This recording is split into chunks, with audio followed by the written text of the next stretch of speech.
SR breaking news.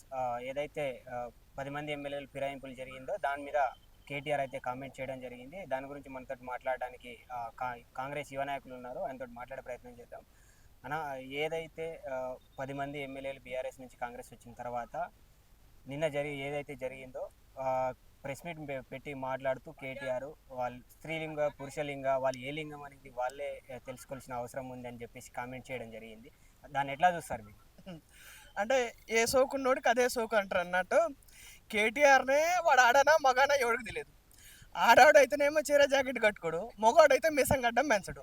వాడు ఆడనా మగ కాదని తెలియని కేటీఆర్ ఈరోజు ఎమ్మెల్యేల గురించి ఎమ్మెల్యేల ఫిరాయింపుల గురించి మాట్లాడుతుండు. నేను కేటీఆర్ని అండ్ బీఆర్ఎస్ పార్టీ ముఖ్య నాయకుల్ని అందరినీ సీదాగా కూర్చుని అడుగుతున్నాను. తెలంగాణ రాష్ట్రం ఏర్పడిన తర్వాత అనేక పోరాటాల ప్రతిఫలమే తెలంగాణ రాష్ట్రం. అనేక మంది విద్యార్థుల త్యాగమే తెలంగాణ రాష్ట్రం. పోరాటంతో ప్రశ్నించే తత్వంతో తెలంగాణ రాష్ట్రం ఏర్పడింది.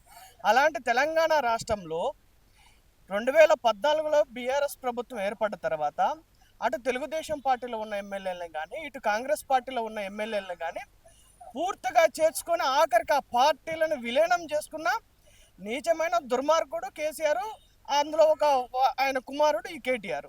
ఇప్పుడు నీతులు చెప్తాడు. ముందుగాల మీరు బుద్ధి నేర్చుకోండి. ఇప్పటికైనా తెలంగాణ ప్రజలు మీకు మంచి బుద్ధి చెప్పారు.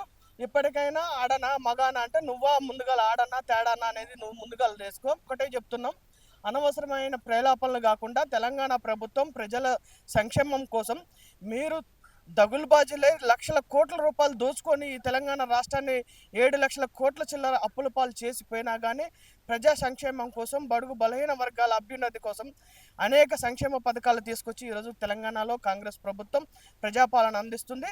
దాంట్లో ఇంకేమైనా సహేతుకమైన ఏమైనా విమర్శలు ఉంటే చెయ్యి, వాటిని సరి చేసుకొని ప్రజలకి సంక్షేమ పథకాలను అందించడానికి, ప్రజల బాగు కోసం చేయడానికి కాంగ్రెస్ పార్టీ ముందుకుంటుంది. కానీ ఇలాంటి ఆడా తాడా అని చెప్పేసి డైలాగులు వాడితే అది నీకే వర్తిస్తుంది. కాబట్టి మాట్లాడే ముందు ఒళ్ళు జాగ్రత్త పెట్టుకోవాలని చెప్పి కేటీఆర్ని హెచ్చరిస్తున్నాం. ఇంకొక విషయం ఏంటంటే ఏదైతే కవిత ఎమ్మెల్సీ పదవికి అలాగే పార్టీ నుంచి సస్పెండ్ చేసే ముందు కొన్ని వాళ్ళ పార్టీ వాళ్ళ మీదనే హరీష్ తోటి కాంగ్రెస్ పార్టీ అభ్యర్థులు మాత్రమే విజయం సాధించబోతారు.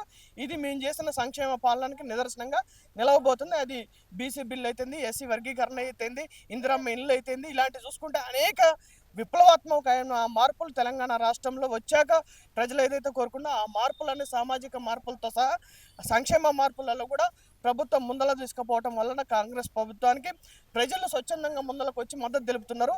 ఇలాంటి కొన్ని యూట్యూబ్ ఛానల్తో దొంగ పెయిడ్ వర్కర్లతో తీసుకొచ్చి చేపించే నెగిటివ్ ప్రచారం ఎక్కడ నిలవదు. 95% స్ట్రైక్ రేట్తో కాంగ్రెస్ పార్టీ అభ్యర్థులే స్థానిక సంస్థల్లోకి విజయం సాధించబోతున్నారు. Subscribe us and press the bell icon for more interesting updates.